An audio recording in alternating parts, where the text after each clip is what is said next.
Etong si Mayor Baste hindi umano takot sa mga posibleng mangyari sa kanya matapos lumabas ang balitang aarestuhin siya. Ang Police Regional Office 11 pinabulaanan ang nasabing impormasyon. May balita dyan ang Bombo Radyo Davao. Ipinahayag ni Davao City Mayor Sebastian Baste Duterte na hindi siya natatakot sa mga hamon sa politika na kanyang kinakaharap ngayon.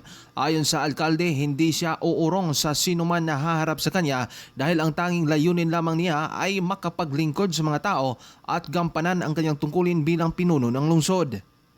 Dagdag pa nito, hindi niya inaasahan na mangyayari ito sa kanya mula nang magsimula siyang maglingkod sa publiko. Gayunpaman, hinimok niya ang publiko na maging maingat at mapagmasid sa kanilang paligid. Pinapasalamatan din ni Baste ang mga patuloy na sumusuporta sa kanya, partikular na ang kanyang ama na si dating Pangulong Rodrigo Duterte na kasalukuyang nasa International Criminal Court o ICC upang harapin ang mga kasong isinampa laban sa kanya. Medyo kailangan natin mag-ingat ngayong mga panahon na to dahil kailangan natin tingnan yung sitwasyon ng maayos. Kasi ako, nakakarinig lang ako ng mga istorya ng Marcelo. Pero ngayon, di ko alam kung ito na ba yun. Pero sa nangyayari at nakikita ko at nararamdaman ko, para siyang Marcelo na naririnig ko nung panahon. Hindi pa naman kasi alam ko may mas mga grabe talaga at mga karumaldumal na mga nangyari doon. Pero itong Marcos Jr. gustong gayahin yung tatay niya na senior na.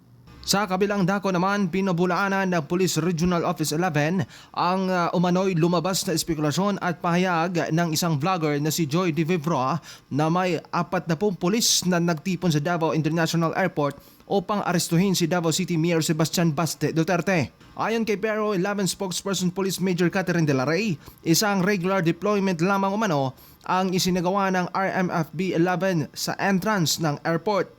Samantala, nilinaw din ni Davao City Police Office Spokesperson Police Captain Hazel Tuazon na wala silang natatanggap na anumang impormasyon kaugnay ng naturang aligasyon. Hindi po totoo, ma'am, na merong na-deploy na 40 RMFBF personnel sa Davao City Airport para arestuhin si Mayor Baste. Ang deployment po ng RMFB 11 sa Davao City Airport are regular. Noon pa naman po sila na-deploy dyan sa Davao City Airport as a security personnel dyan po sa entrance. Kung maalala nyo po, kung kayo pupunta ng Davao City Airport, may outpost po dyan.